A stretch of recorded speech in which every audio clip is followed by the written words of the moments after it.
하는 걸 알려주고 있네요. 회계기간 동안 자본의 변동을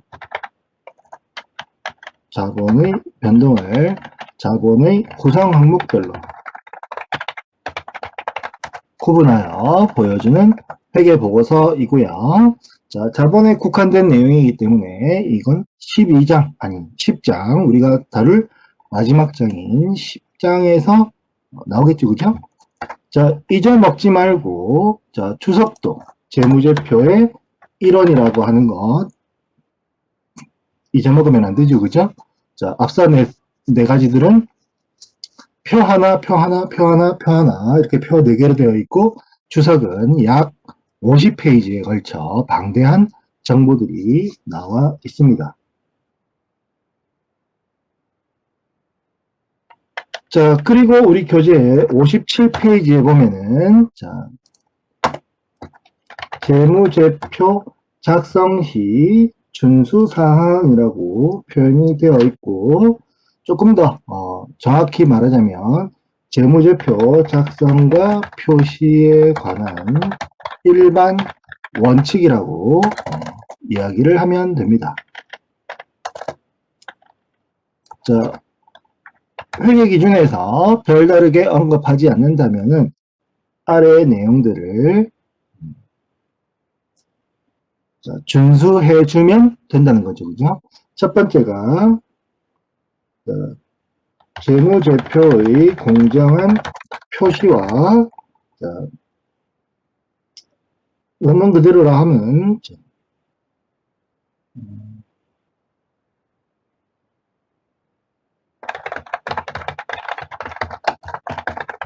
자, 다른 회계 기준은 뭐 별로 그렇게 관심이 없을 테니까, 그죠?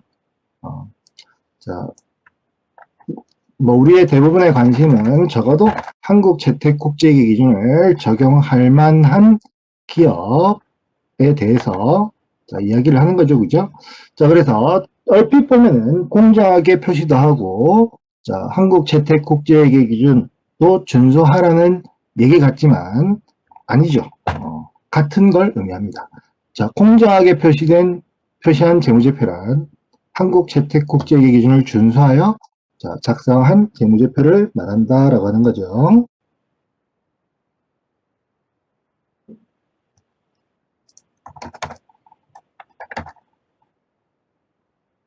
자, 2번 계속기업의 가정이고요. 뭐 전제라고 되어 있죠.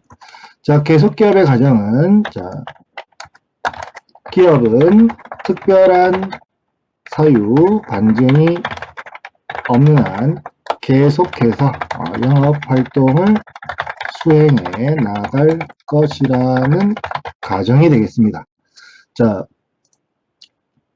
기업이 자, 특별한 사유, 특별한 사건, 뭐 파산 위험성 이런 것들이 높아지지 않는 한 계속해서 영업활동을 수행해 나갈 것이다 라고 하는 가정이에요. 적어도 이 가정은 충족된다라고 보고 회계를 시작한다는 거죠. 자, 회계를 시작한다는 거예요. 자, 본사용 건물을 새로 한번 지어보세요. 본사용 건물, 철근을 잔뜩 넣고 콘크리트로 튼튼하게 짓고 자, 사방을 유리로 해서 다른 사람들이 햇빛에 눈이 부셔 괴로워할 만큼 멋들어지게 지으면 자, 한 40년 정도 사용을 하죠. 자, 그걸 40년 사용하겠다고 기업이 정한다는 건 적어도 40년간은 계속해서 영업활동을 수행해 나갈 거다라고 하는 가정 하에서 그렇게 정하는 거겠죠. 그죠? 만약에 우리는 딱 10년만 벌어먹고 그만할 거다. 그러면 10년을 염두에 두고 자, 본사 건물도 10년간 사용 이렇게 결정을 해야 할 겁니다. 그죠? 자, 그렇게 되는 거죠. 자, 그래서 적어도 이 계속기업의 가정은 충족되는 것으로 간주를 하고 회계를 시작하는 거다. 이렇게 이해를 하면 되겠네요. 자, 그러면, 자, 이걸, 자, 위협하는 요인이 있을 겁니다. 그죠? 계속기업의 불확실성, 이라고 표현하는데, 계속기업으로서의 불확실성이 존재하는 경우는, 자, 쉽게 말하면은, 파산 가능성이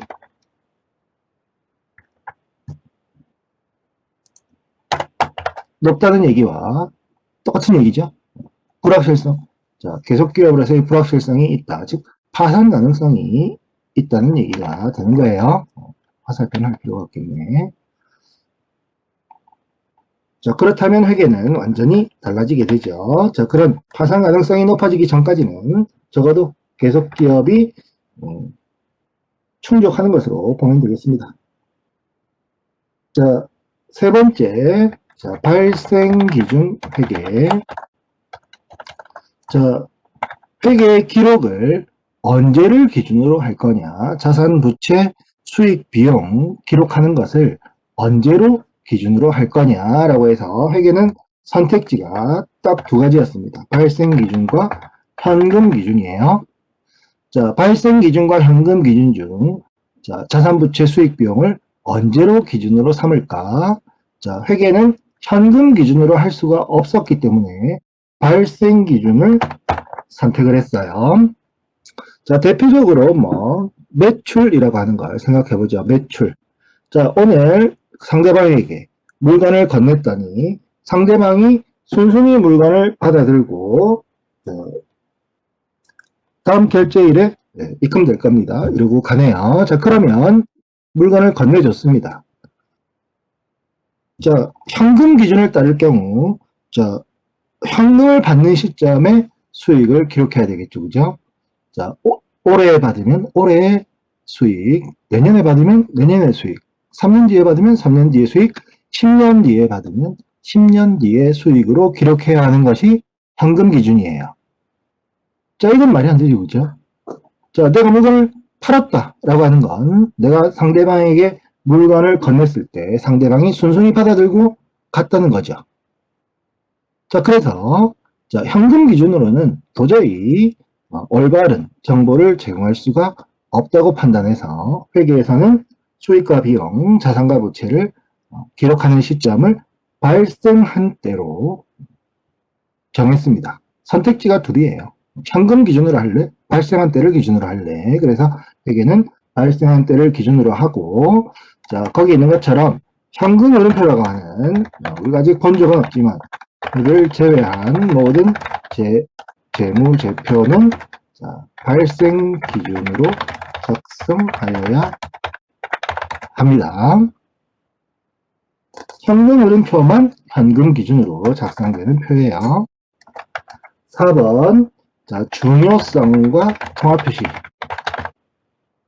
자, 중요하다 라고 하는 거. 자, 항상 회계 정보에서 따라다니는 개념이에요. 중요성은 자, 회계 정보 이용자들의 의사결정에 영향을 미치는지 여부를 나타내는 개념이라고 이야기를 하면 되겠네요. 그래서 회계정보 이용자들의 의사결정에 전혀 영향을 미치지 않는다. 중요하지 않은 겁니다. 회계정보 이용자들의 의사결정에 영향을 미치거나 영향을 미칠지도 모른다면 그건 중요한 거예요. 자, 그래서 중요한 항목은 구분해서 표시를 해야 되겠고 중요하지 않은 애들은 통합해서 아까 잡수익 같은 거 있었죠. 그죠? 잡수익. 자, 이러저러한 자잘한 수익들 더해보니 100만 원이었다라고 하는 거죠. 그래서 중요하지 않은 애들은 통합해서 표시를 하고, 자, 주석에 상세한 정보를 보여주면 되죠. 그죠? 자, 중요한 항목은, 즉, 회계정보 이용자들의 의사결정에 영향을 미칠지도 모르는 내용은 구분해서 표시를 하라는 것이 중요성과 통합 표시예요. 자, 중요성은 다음 시간쯤에 한번 나올라나? 오늘은 보기 힘들겠네. 그죠? 다음 시간쯤에 다시 나올 겁니다. 그래서 중요한 항목은 구분 표시.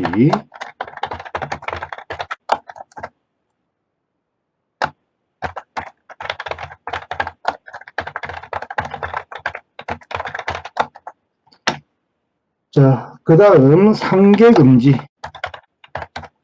자, 상계금지는 자산과 부채, 수익과 비용은 상계하지 않는 것을 원칙으로 하고 있습니다.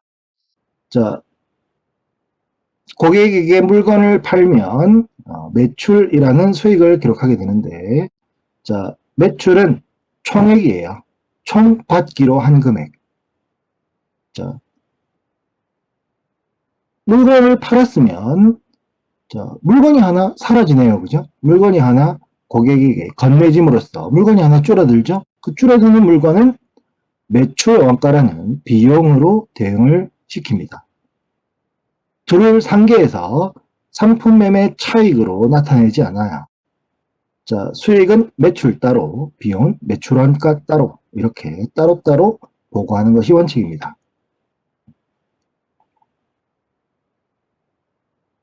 내가 A은행에서 1억을 빌렸는데 A은행이 우리 기업에게 와가지고 우리 기업이 취급하는 노트북을 1000대 사가네요. 자, 그러면 자, 동일한 은행에게 자, 차입금이라는 부채도 있고 물건을 외상으로 팔았으니까 매출 채권이라고 하는 자산도 기록이 되죠. 그래서 동일한 대상에게 자, 차입금도 있고 줄 돈도 있고 받을 돈도 있다면 상식적으로는 그냥 네팅해서 자, 내가 빌린 돈 얼마 있고 네가 나한테 줄 돈이 얼마 있으니 자, 우리 네팅해서 네가 나한테 얼마만 주면 되겠지 라고 할 수 있는데, 그죠? 자, 회계정보는 그렇게 하면 원칙을 어기는 거죠. 원칙은 차입금 따로 부채로 보고하고 매출 채권 따로 자산으로 보고를 하는 것이 원칙이고요. 자, 회계 기준에는 그럼 어떻게 되어 있겠나요? 상계를 할 수 있는 경우가 서술이 되어 있겠죠. 그죠? 이러이러한 요건이 충족된다면 상계해도 된다라는 규정이 회계 기준에 나와 있습니다. 자, 보고 빈도. 자, 일관성 있게 1년 단위로 자, 보고를 하면 됩니다.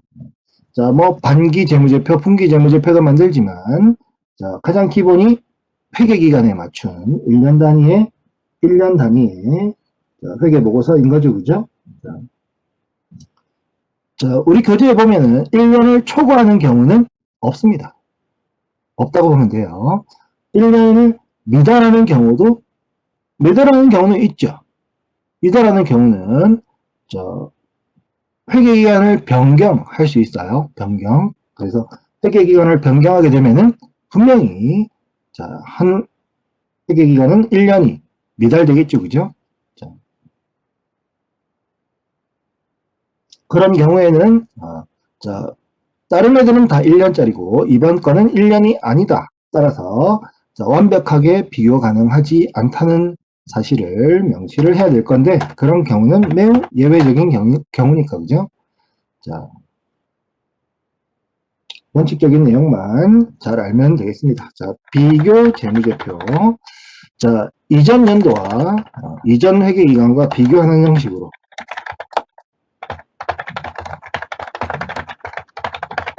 정보를 제공하라는 거고요. 자, 그러면은 비교 가능성 높아지겠죠. 그죠? 자, 8번 표시의 계속성. 자, 동일하게 매기 동일하게 매 회계기간 동일하게 분류하고 표시하고 공시하여야 한다는 걸 말하는 거죠. 그죠? 자, 그래서 매기 동일하게 분류하고 동일하게 표시하고 동일하게 공시를 하게 되면은 자, 표시의 계속성이 높아지는 것이고, 그러면 비교 가능성 역시 매우 높아지겠죠, 그죠? 이전 기관과 비교를 보다 용이하게 할 수 있을 겁니다. 그래서 자, 이상 8가지가 자, 재무제표를 작성하고 표시하는 데에 대한 일반 원칙이고요. 회계 기준에 별도의 언급이 없다면 이 내용을 준수를 하면 되고, 회계 기준에 별도의 내용이 있다면 각 회계 기준에서 다르게 규정하고 있는 내용이 있다면 그 회계 기준을 따르면 된다라고 하는 거죠. 자, 회계 등식이라고 하는 게 나오네요. 자, 회계 등식. 자, 얘는 다른 말로는 자, 재무상태표 등식이에요. 자, 회계 등식은 딱 요렇게 자, 계정식 재무상태표의 구조를 식으로 써놓은 거예요. 자산은 부채 플러스 자본. 이렇게 표현된 것을 재무상태표 등식, 회계 등식이라고 합니다. 자, 이퀄이 성립하는 시기이기 때문에 항상 성립하고요. 어느 시점이든지 간에 성립을 하고, 아까 수익과 비용은 결국 자본을 증가시키고 자본을 감소시킨다 그랬죠, 그죠? 자, 그래서 이 재무상태표를 작성하는 시점까지 발생한 수익과 비용을 모두 이 자본에 반영을 해야만 이퀄이 성립합니다. 이퀄이 성립해요. 자, 이 식의 의미하는 바는 자, 이 자산이라고 하는 건 기업이 보유하고 있는 영업활동을 수행하기 위한 재원들이죠, 그죠? 자, 얘들을 가지고 우리가 영업활동을 수행해서 이익을 많이 내고 싶어요 라고 하는 것들이 자산이고요, 그죠? 자, 그 자산의 주인을 찾아보면 부채 아니면 자본, 즉 부채는 다른 말로 채권자 지분이라고 표현하고, 자본은 보통 주식회사의 주인은 주주니까, 그죠? 주주 지분이라고 표현을 합니다. 자, 그래서 기업이 가지고 있는 자산들 주인을 찾아보면 채권자 거 아니면 주주 거라는 거죠. 그래서 만일에 기업이 파산을 하게 된다면 보유하고 있는 자산을 모두 현금으로 바꿔야 되겠죠. 현금으로 전환해서 채권자부터 먼저 주고 남 거부터 변제를 우선 하고, 남는 게 있다면 주주들이 나눠 가지게 되는 거죠. 남는 게 없다면 주주는 그냥 1도 가져가는 게 없는 거죠. 자, 채권자들 중에서도 우선순위가 밀리면은 못 받는 경우도 있겠네요, 그죠? 그래서 이 재무상태표 등식 이렇게 기업이 보유하고 있는 자산에 대한 지분으로 해석할 수도 있고요. 자, 항상 성립하는 시기이기 때문에 자산이 오른쪽으로 넘어가도 성립하고 부채가 왼쪽으로 넘어가도 성립합니다. 자, 하지만 회계 등식은 재무상태표 등식은 꼭 이렇게, 그죠? 자, 자산은 부채 플러스 자본으로 나타내게 돼요. 자, 그래서 우리 교재 60페이지 식 2.3 개가 재무상태표 등식이죠. 자, 그러면 61페이지에 있는 오른쪽에 수익과 비용이 플러스 마이너스 되고 있는 이 식들은 자, 이 자본의 그 날짜까지의 자, 수익과 비용이 모두 반영된 자본임을 설명하기 위해서 만든 식일 뿐인 거죠, 그죠? 자, 여기 자본은 자, 항상 자, 재무상태표를 작성하는 날짜까지의 수익과 비용을 모두 반영한 자본이에요. 자, 그러면 자, 회계 등식이 정말 매 시점마다 성립을 하는 건지 자, 예제를 통해서 한번 해보도록 할게요. 자, 6개 정도 한 5개 정도.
자, 자산은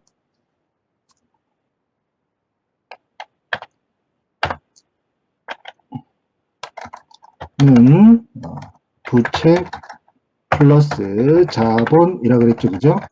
자, 이 식이 정말 항상 성립하는지, 자, 우리 교재 예제를 보고서 한번 자, 성립하는지 안 하는지를 따져보도록 하죠.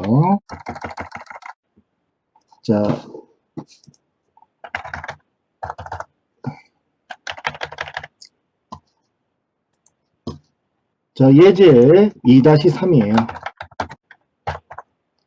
자, 아주 구구절절한 사연이 있죠, 그죠?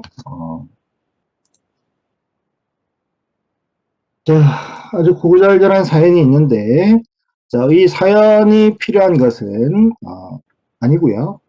자, 우리가 필요한 부분은 저기, 자, 홍길동 운수회사를, 화물운송업을 하는 홍길동 운수회사를 설립하기로 하고, 자, 현금 5천만 원을 출자해서 회사를 설립했다라는 말만 필요합니다. 자, 이 예제는, 자, 61페이지부터 나오는 예제들은, 자, 홍길동에 대한 회계를 하는 게 아니고, 자, 홍길동 운수회사에 대한, 기업에 대한 회계를 하는 거죠. 자, 우리 기업 회계를 배우는 거 잊지 않았죠, 그죠? 자, 회계의 주인공은 홍길동 운수회사입니다. 회사 입장에서 회계를 시작하게 되는 거고요. 자, 회사 입장에서는, 자, 설립이 되었으니까, 현금이라고 하는 것이 5천만 원. 자, 이렇게 늘어났죠, 그죠? 늘어났네요.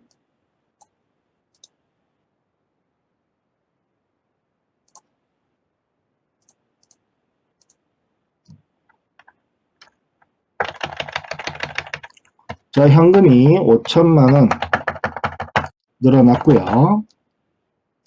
자, 이 현금은 어디서 왔나요? 소유주인 홍길동이 출자한 금액이죠. 아까 소유주의 출자 원금은 무엇으로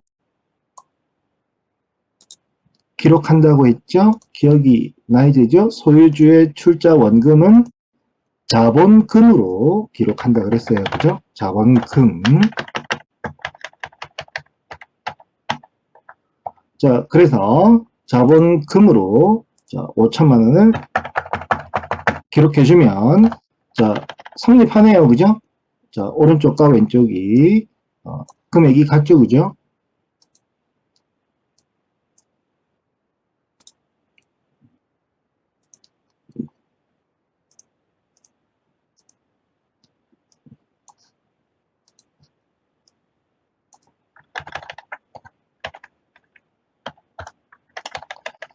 자, 그래서 2-3에서 아주 구구절절한 사연이 있지만, 회계에서 필요한 대목은 딱 그 부분, 그죠? 홍길동 운수회사가 설립이 되었고, 소유주가 5천만 원을 출자했다라는 부분만 필요한 거죠, 그죠? 자, 2-4로 가보죠. 자, 홍길동 운수회사는 화물 트럭 2대를 4천만 원에 현금으로 구입했다. 라고 되어 있네요. 자, 그러면 이제 2-4로 본다면, 자, 현금은 얼마만 남아있나요? 1천만 원만 남아있겠죠? 자, 트럭의 가치는 4천만 원 주고 샀다니까 일단 4천만 원이겠죠, 그죠? 자, 트럭이라고 표현합시다.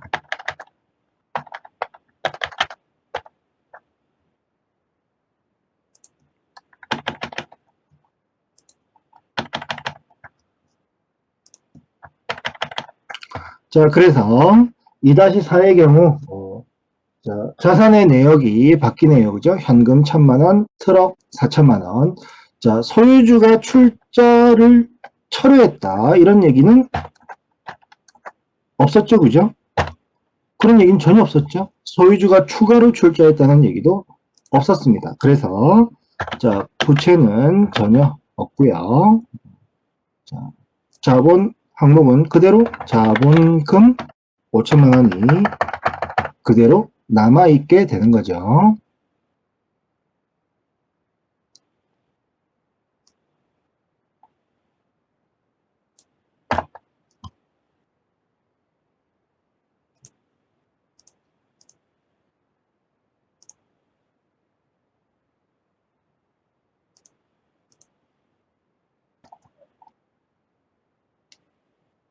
자, 2-5로 갑니다.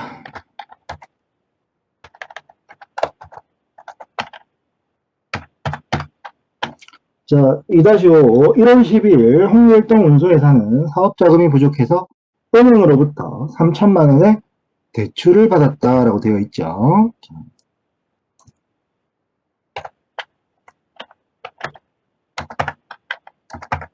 자, 은행으로부터 대출을 받으면 현금이 늘어나겠네요. 그죠? 현금이 3천만 원 대출 받았으니까 4천만 원으로 바뀔 거고요. 그죠? 자, 트럭이 어디 도망 안 가겠죠? 그대로 있겠죠. 그죠? 자, 트럭 4천만 원이 그대로 있을 겁니다. 자, 자산은 이렇게 바뀌고요.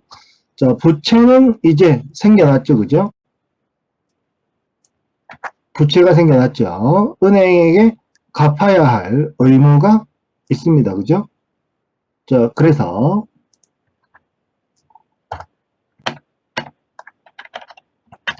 자, 이제는 차입금이라는 자, 의무가 생겨났고요. 자, 금액은 3천만 원이죠. 3천만 원.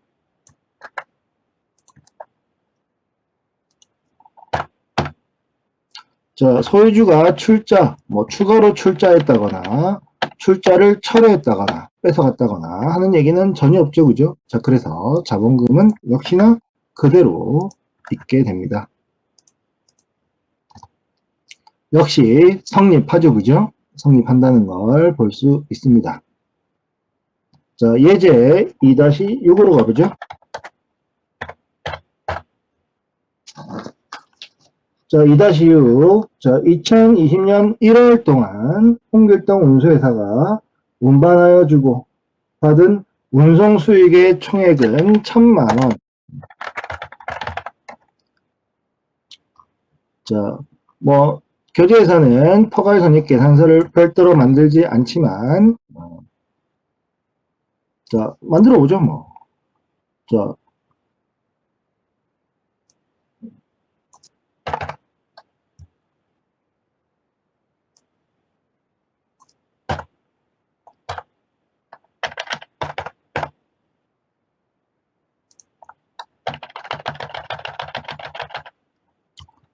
자, 운송 수익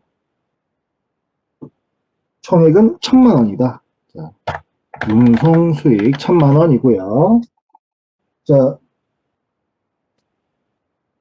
다른 수익은 없나 보네요. 자, 1월 한 달이니까, 자, 1월 1일부터 1월 31일까지고, 회사 이름은, 자, 홍길동 운수회사.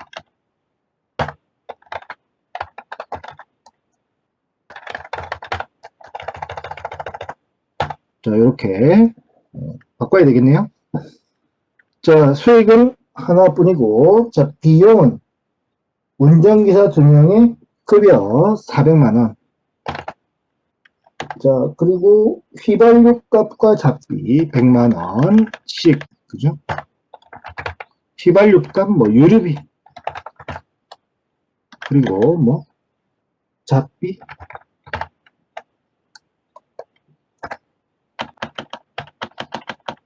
(100만원씩) 지출을 했다고 되어 있죠. 그죠? 자, 그러면, 자, 수익은 1,000만원, 비용은 600만원인 거네요. 그죠? 자, 그래서 당기순 이익이 400만원 발생했대요. 400만원.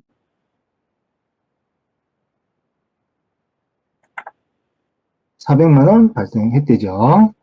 자, 기타 포괄손익 항목은 없기 때문에 당기순 이익이 곧 총포괄 이익이고요. 자, 그러면은 자, 이 거래들을 뭘로 했는지 한번 말이 없으니까, 그죠? 자, 운반해주고, 자, 받았다라고 하니까 현금을 받았겠죠. 그죠? 자, 그러면 현금 기준으로 생각해보면, 자, 전부 다 현금으로 썼다고 한번 생각해보세요. 자, 그러면 현금이, 자, 플러스 1000만원. 자, 그 다음에 비용으로 지출한 거, 급여, 현금 좋겠죠. 그죠? 400만원. 자, 지금 명시적으로 나와 있지 않지만, 자, 유류비와 잡비들도 모두 지출하였다라고 표현되어 있잖아요. 그죠? 지출하였다는 현금을 썼다는 얘기죠. 100만원. 그리고 또 100만원. 자, 그러면 현금은 얼마나 증가를 했을까요? 1000만원 받았는데 600만원을 썼으면 400만원이 늘어났겠죠. 그죠? 자, 그래서 현금 4,400만원이고요. 트럭 어디 도망가지 않죠? 4천만원 그대로 있는 겁니다. 그죠? 트럭. 자, 은행에 추가로 빚을 냈다거나 차입금을 갚았다거나 상환했다거나 하는 얘기가 그대로 아무 얘기도 없죠. 그죠? 그러면 차입금 그대로 있는 겁니다. 3천만원. 자, 소유주가 출자금을 철회했다. 이런 얘기 없죠. 그죠? 추가 출자의 얘기도 없습니다. 그러면 자본금 그대로 있는 거고요. 5천만원. 자, 영업활동을 통해서 벌어들인 당기순이익은 자본의 증가를 가져오죠. 그죠? 자본의 증가를 가져오고 이때 사용하는 명칭이 미처분 이익잉여금, 이익잉여금이었어요. 그죠? 금액은 400만원이죠.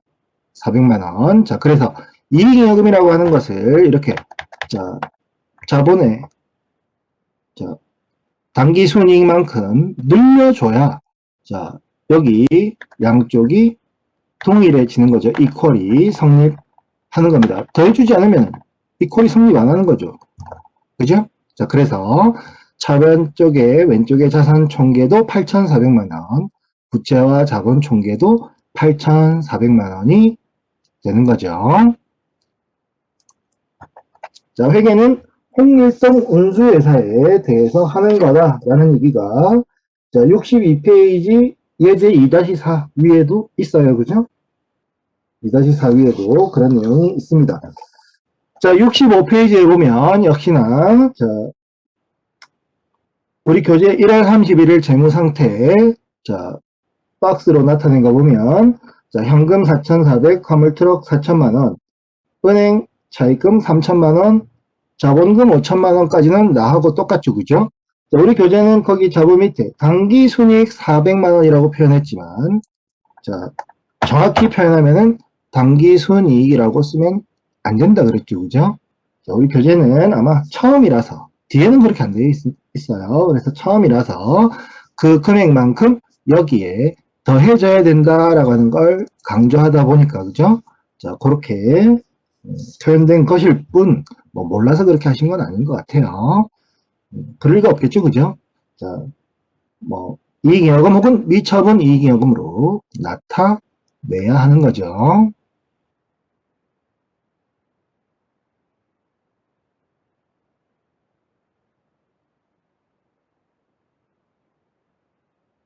자, 그래서 매 시점마다 회계 등식이 성립한다는 걸 확인을 했고, 그죠?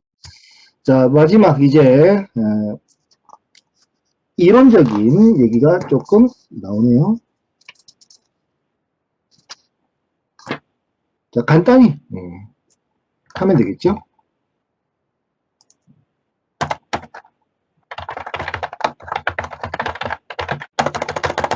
자, 재무회계의 기초 이론이고요. 자, 먼저 나오는 내용은 기본 가정이네요. 자, 기본 가정은 적어도 이러한 것들은 충족된다고 보고 자, 회계를 시작한다는 거죠. 자, 그래서 보니까 우리 교재에는 자, 1번, 2번, 3번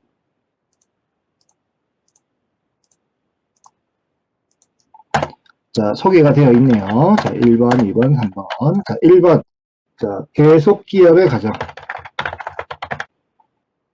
자, 이건 항목죠, 그죠? 아까 재무제표의 작성과 표시의 일반 원칙에서 자, 계속기업을 가정하고 있다라고 한 거 했죠, 그죠? 특별한 반증, 특별한 사유가 없는 한 계속해서 영업활동을 수행해 나갈 거다라고 하는 거고요. 두 번째, 기업 실체의 가정. 자, 방금 전에 봤듯이 회계의 주체는 홍길동이 아니고, 그죠? 홍길동 운수회사가 회계의 주체다라고 하는 것이 기업 실체의 가정이에요. 자, 세 번째, 회계 기간의 가정. 자, 연속적으로, 반복적으로 발생하고 있는 경제 활동들을 인위적으로 설정한 기간 단위로 나누어서 보고를 하는 거죠. 자, 그래서 모든 기업, 거의 대부분의 기업들이 회계 기간을 달력에 맞춰놓고 있다고 그랬어요. 그죠?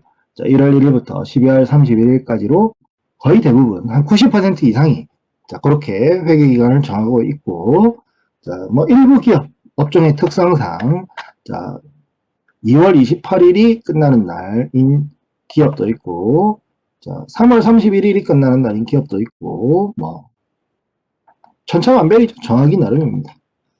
자, 그래서 적어도 이러한 것들은 충족된다고 보고 회계를 시작하는데, 자,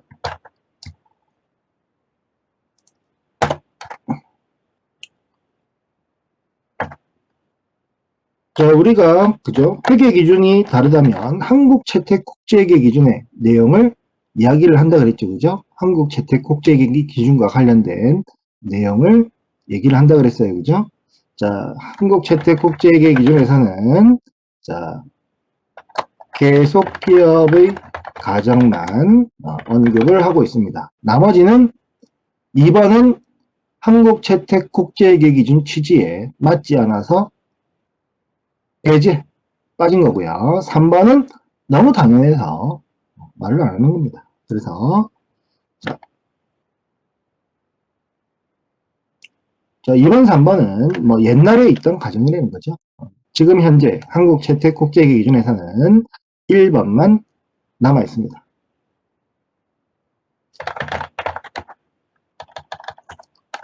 자, 2번은 유용한 회계 정보의 질적 특성이고요. 자, 현대계의 목적, 회계가 추구하는 바는 회계 정보 이용자들의 의사결정에 유용한 정보를 제공하는 거라는 얘기를 내가 얘기를 했나?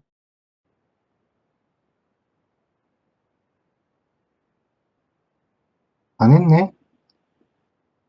자, 회계가 뭐다라고 하는 것만 얘기를 하고, 자, 현대회계의 목적을 얘기를 안 했었거든요.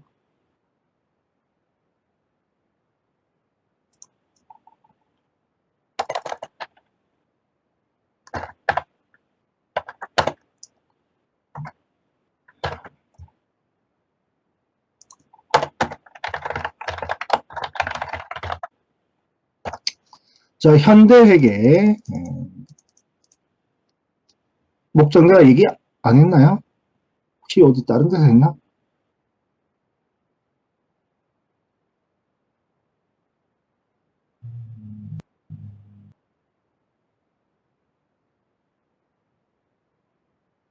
안 했네. 안 한 거 맞나요?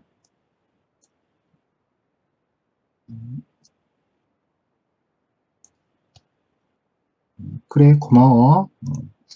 자, 현대회계의 목적, 현대회계가 추구하는 방향, 무엇을 최고로 우선시하느냐라고 하는 거죠. 자, 적어도 현대회계라 하면 지금의 패러다임을 갖게 된 1990년대 이후를 말합니다.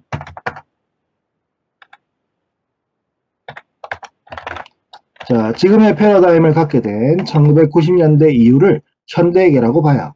현대회계 이전에는 패러다임이 완전히 달랐습니다. 달랐어요. 자, 1990년대 이후, 즉 현대회계에서의 회계의 주된 역할, 주된 목적은 회계 정보 이용자들의 의사결정에 유용한 정보를 제공하는 것을 최우선 과제로 삼고 있습니다. 자, 현재 회계니까 그죠? 자, 과거 회계도 있었겠죠, 그죠? 과거 회계 어디까지 과거로 가볼까?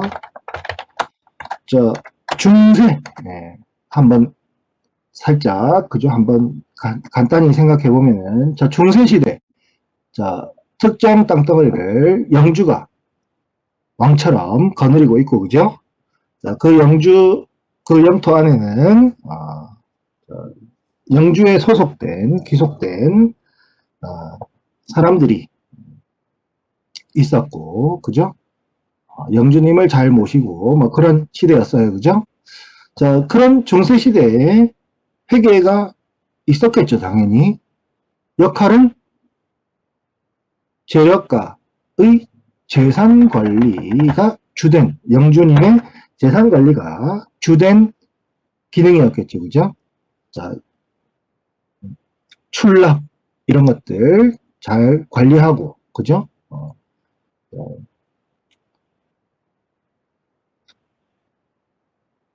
출납 관리가 뭐 제일 핵심이었겠죠. 그래서 자, 거대 재력가 영주들의 재산 관리가 주된 역할이었을 겁니다. 그죠? 자, 그리고 시간이 조금 지나면 이제 상업이 발달을 하죠. 그죠?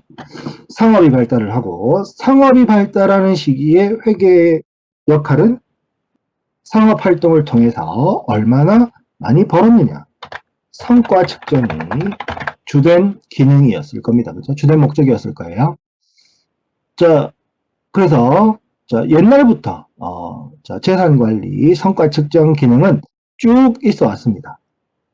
자, 이 성과 측정이라고 하는 것, 지금 현대 기업의 형태가 나타났을 때부터는 이제 기업으로 옮겨갔겠죠, 그죠? 기업의 재산관리, 기업이 경제활동의 중심이 되면서부터 기업의 재산관리, 기업의 성과 측정이 회계의 주된 목적, 주된 역할이었겠죠, 그죠? 그게 1990년까지 이어졌다는 거고요. 1990년까지 그래서 가장 많이 했던 논의가 어떻게 하면 이익을 보다 진실한 이익, 정확한 이익으로 만들 수 있나를 고민을 했던 거죠. 그래서 회계 기준이 어떻게 되어야 이익이 보다 진실한 이익, 진정한 이익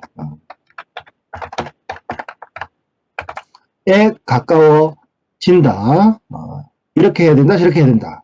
이런 논의를 80년대까지 했습니다. 많이 했어요. 자, 그런데 결국 이 진정한 이익이라고 하는 건 알아낼 수 없는 거다라는 결론에 이르게 되는 거죠. 자, 회계 기준을 어떻게 이렇게 저렇게 바꾼다고 해서 자, 이게 진정한 이익을 보고할 수 있는 것은 안 된다. 그죠? 회계라고 하는 것이 화폐 금액으로 환산을 해서 정보를 제공하는 것인 만큼 태생적인 한계가 있고, 그죠? 자, 오히려 이 진정한 이익을 쫓는, 그죠? 있지도 않은 파랑새를 쫓아가는 것보다는 훨씬 더 중요한 게 있다. 그게 바로 회계 정보 이용자들이 원하는 정보, 의사결정에 도움이 되는 정보를 제공해서 그들의 의사결정에 활용되도록 하는 것이 훨씬 더 중요하다는 자, 패러다임의 전환을 90년대 하게 됩니다. 그래서 그때 이유를 현대회계라고 불러요.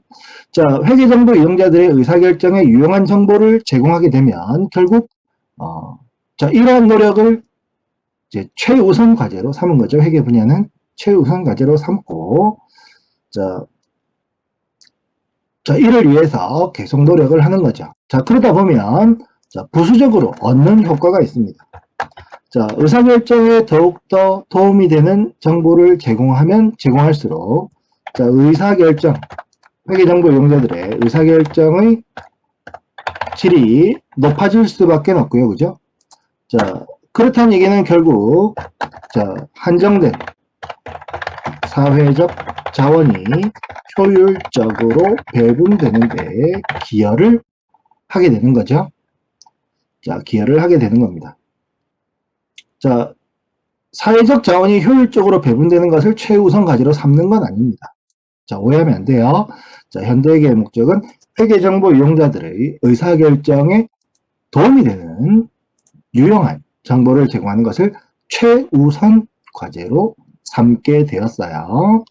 자, 그리고 과거부터 쭉 이어져 왔던 회계의 고유한 기능, 조직, 기업의 재산 관리, 성과 측정 기능들은 여전히 유지되고 있습니다. 삼성전자에서 회계사들을 20명 넘게 보유하고 있는 이유는 이런 측면이죠. 기업의 재산 관리, 기업의 성과 측정도 지금 역시 존재하는 기능입니다. 그래서 조금 어려운 말로 얘들을 묶어서 수탁 책임 평가 기능이라고 이야기를 하게 되는 거죠. 수탁 책임 평가 기능. 자, 결국 채권자, 주주로부터 기업을 잘 운영해서 이익을 극대화시켜 달라는 위탁을 받은 거고요. 기업이 위탁을 받았다라고 해서 수탁 책임이라고 이야기를 하게 되는 거죠.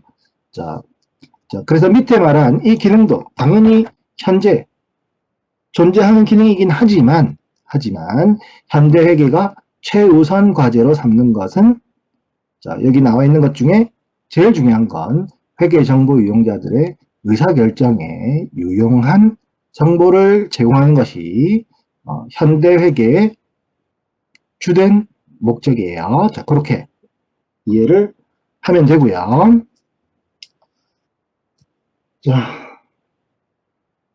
자, 그래서 이 목적을 달성하려면 유용한 정보를 제공해야 되는데, 자, 그럼 유용한 정보라는 건 어떤 정보를 말하냐라고 하는 것이 여기 유용한 재무정보의 질적 특성이라고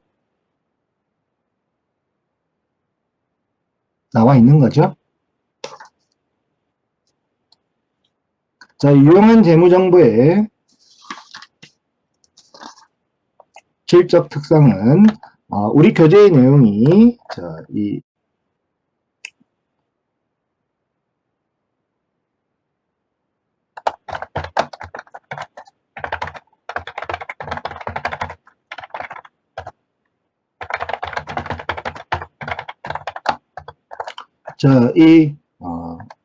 한국채택국제계 기준의 근간이 되는 재무보고를 위한 개념체계의 내용으로 서술을 하고 있는 겁니다. 자, 그래서 나중에 중급회계 가면은 이 재무보고를 위한 개념체계 내용을 배우게 될 거예요. 그때 또 나오는 내용입니다. 그래서 미리 이야기를 하는 거죠. 자, 나중에 중급회계에 가서 재무보고를 위한 개념체계라고 하는 걸 배우는데 거기에 내용과 똑같습니다. 똑같아요.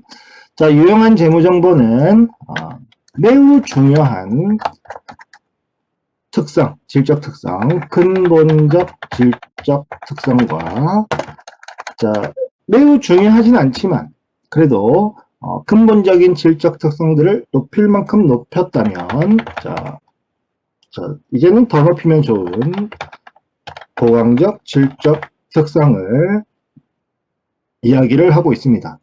자, 여러분들이 오해를 하면 안 되는 건 지금 우리는 정보의 특성을 이야기를 하고 있는 겁니다. 정보의 특성. 정보를 제공하는 자의 특성이 아니고, 그죠? 제공된 정보의 특성, 제공되는 정보의 특성을 이야기를 하고 있는 거예요. 자, 혼동을 하면 안 돼요. 정보를 제공하는 정보 제공자의 특성이 아니라 정보의 특성을 이야기하는 겁니다. 자, 근본적 질적 특성은 목적 적합성과 표현 충실성 두 가지가 있고요. 자, 보강적 질적 특성은 비교 가능성,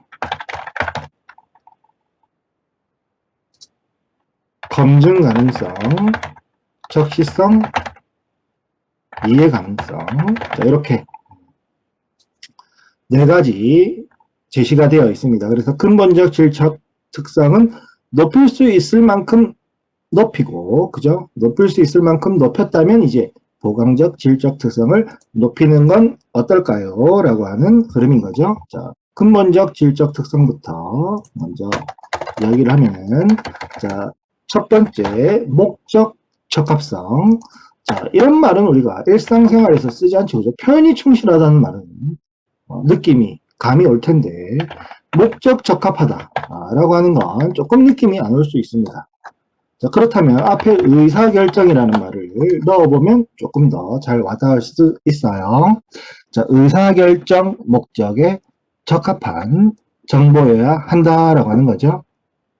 자, 결국 의사결정 목적에 적합한 정보라고 하는 것은 결국 정보가 의사결정의 차이를 가져올 수 있는 능력을 가져야 된다 라고 하는 거죠. 자, 쉽게 말하면, 자, 회계 정보를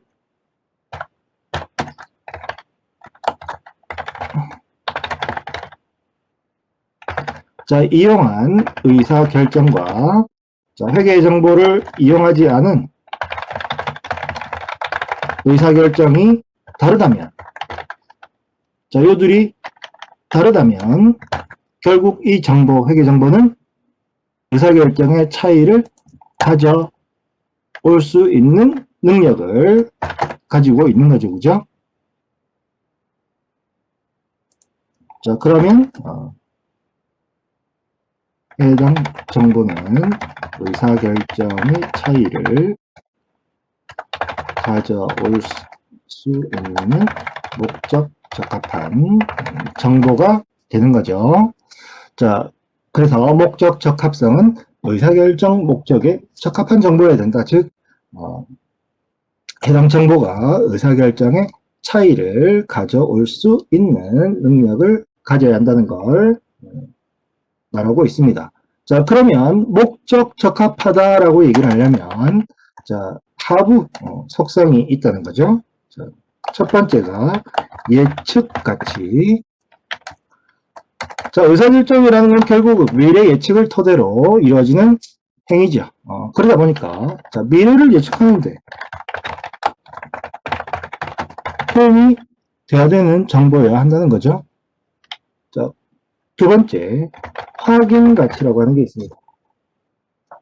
자, 확인 가치는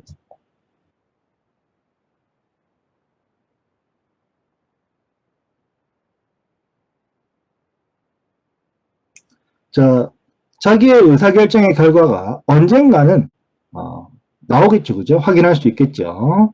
자, 그래서 우리 교재에 있는 표현으로 쓴다면 정보 이용자의 당초 기대치 또는 예측치를 확인하거나 수정함으로써 정보 이용자의 의사결정에 영향을 미칠 수 있는 능력을 말한다라고 표현이 되어 있네요. 자, 조금 문어적으로 까다롭게 서술이 되어 있지만 쉽게 얘기하면 피드백, 반성 이런 것이 되겠죠. 그죠?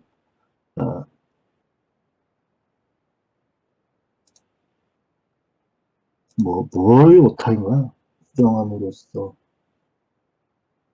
정보 이용자의 의사결정, 정보 이용자의 의사결정에 자, 영향을 미칠 수 있는 능력을 말한다라고 우리 교재에 조금 문어적으로 표현이 되어 있네요. 그래서 언젠가는 자신의 의사결정을 정보로서 확인할 수 있겠죠. 의사결정이 잘 되었었는지 잘못되었었는지 확인할 수 있고요. 확인을 하게 되면은 자, 잘한 것은 보강하면 되고 잘못한 건 수정, 개선, 보완해서 자, 더 좋은 의사결정을 하도록 수정해야 되겠죠. 그죠? 자, 그래서 쉽게 말하면 자, 피드백입니다. 이거.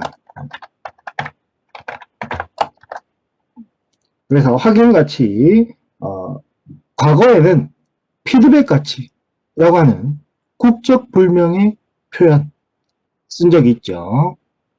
지금 생각해도 창피하다. 피드백 가치가 뭐야? 피드백 가치가. 그죠? 자, 이걸 이제 확인 가치라고, 자, 부르고 있습니다. 그래서, 자, 목적 적합성의 하위 속성이고요. 자, 세 번째가 있습니다. 세 번째. 자, 위에 둘은 일반적으로, 그죠? 목적 적합하려면 예측을 하는데 도움이 돼야 되고, 피드백에 도움이 돼야 되고, 자, 이런 얘기고요. 3번은 중요성이에요. 중요성. 중요성은 아까 중요성과 통합 표시에서 본 적 있죠, 그죠? 자, 그 중요성이에요. 그 중요성. 자, 그런데 이 중요성은 그때도 얘기했지만 얘기했나? 안 했네. 자, 중요성은 자, 정보 이용자의 의사결정에 영향을 미치는지 여부를 나타내는 개념이라고 그랬죠. 그죠? 항상 회계 정보에서는 따라다니는 개념이고요. 자, 이거는 자, 케이스 바이 케이스로 판단을 해야 하는 것이기 때문에 기업 특유 속성이라고 이야기를 하게 됩니다. 위에 1, 2번이 일반 속성이라면은 중요성은 기업 특유 속성. 그래서 기업마다 다 다르고, 자, 특정 거래, 특정 사안의 성격이나 규모에 따라 다 다르게 판단이 되는 것이 중요성이에요. 자, 현금이 1원이라도 틀리면 심각한 거죠, 그죠? 심각한 겁니다. 자, 그런데 미래 종업원들이 퇴직할 것을 대비해 자, 설정해 놓은 부채 항목이 있어요. 자, 퇴직급여 충당 부채, 퇴직급여 부채인데, 자, 그거는 당연히 틀릴 수밖에 없는 거죠. 맞추는 게 더 이상한 거죠, 그죠? 자, 그렇기 때문에 케이스 바이 케이스 사안에 따라 자, 혹은 사안의 성격에 따라 사안의 혹은 금액에 따라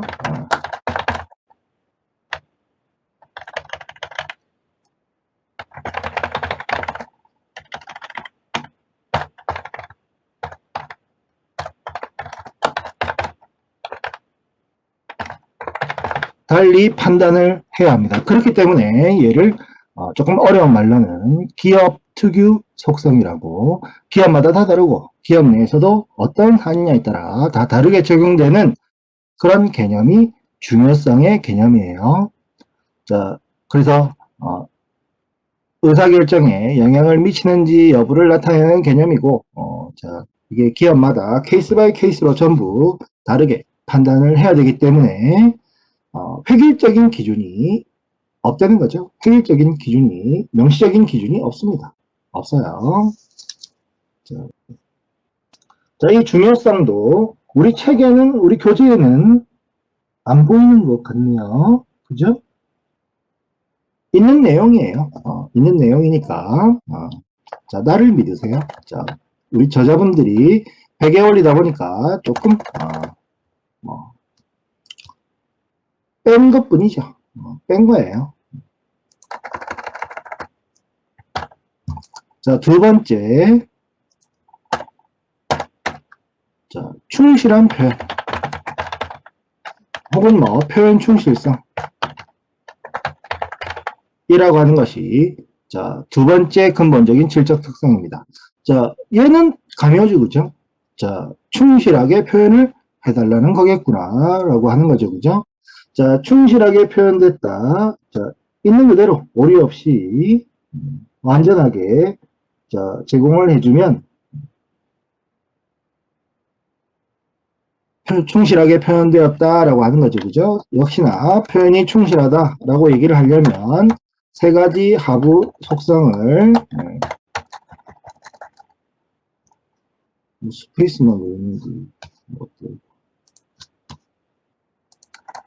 언급을 하고 있습니다. 첫 번째가 완전성, 두 번째가 중립성, 세 번째가 무오류성이에요. 자, 무오류성. 모르는 사람 없겠죠? 그죠? 오류가 없어야 된다는 것이고. 자, 1번 완전성은, 자, 완벽이 아니고 완전한 것은, 자, 중요한 항목은 빠짐없이 제시를 해달라는 거죠. 자, 중요한 항목은 아까 뭐라 그랬나요? 의사결정에 영향을 미치는 항목 혹은 의사결정에 영향을 미칠지도 모르는 항목을 말하는 거였죠. 그죠?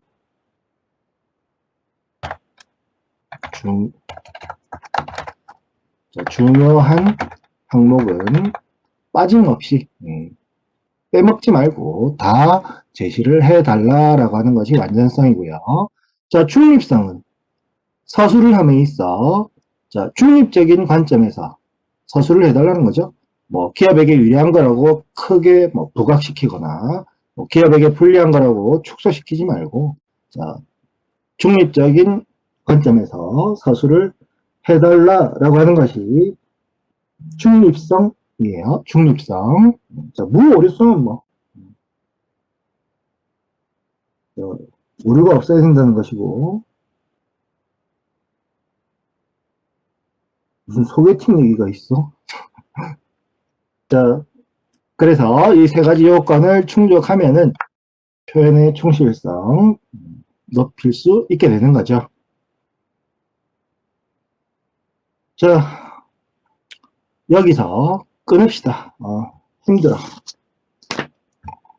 자, 오늘은 여기까지 하도록 할게요. 자, 2021 06 다음은 며칠이냐?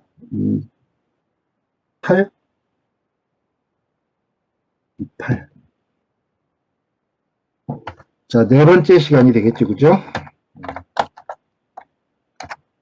자, 네 번째 시간에는 자, 보강적인 질적 특성 얘기하고 자, 3번에 있는 회계 원칙 역사적 원가 원칙이 중요할 리 없습니다. 역사적 원가 원칙은 이제는 IFRS 시대에는 원칙이 아닙니다. 자, 그리고 72페이지에 가면 수익 실현의 원칙, 수익 비용 대응의 원칙 같은 애들도 파란색으로 되어 있지만 얘들 역시 한국재택국제회계기능회사의 원칙은 아니에요. 아닙니다. 간단히 얘기만 하고 자, 그러면 다음 챕터로 넘어가겠죠. 그죠? 자, 다음 챕터 3장으로 넘어갈 겁니다. 자, 회계원리에서 제일 중요한 건 뭐니 뭐니 해도 분계. 그죠? 분계예요. 분계.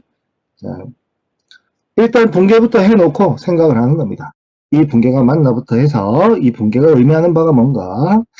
자, 그렇게 접근을 하면은 회계원리는 조금이라도 더 빨리 정복할 수 있습니다. 정복할 수 있는 과목이 회계원리라 그랬죠? 자, 오늘 한 내용과 관련하여 물어보고 싶은 거 있으면 뭐든 좋습니다. 자, 물어보도록 하세요.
자, 없나 보군요.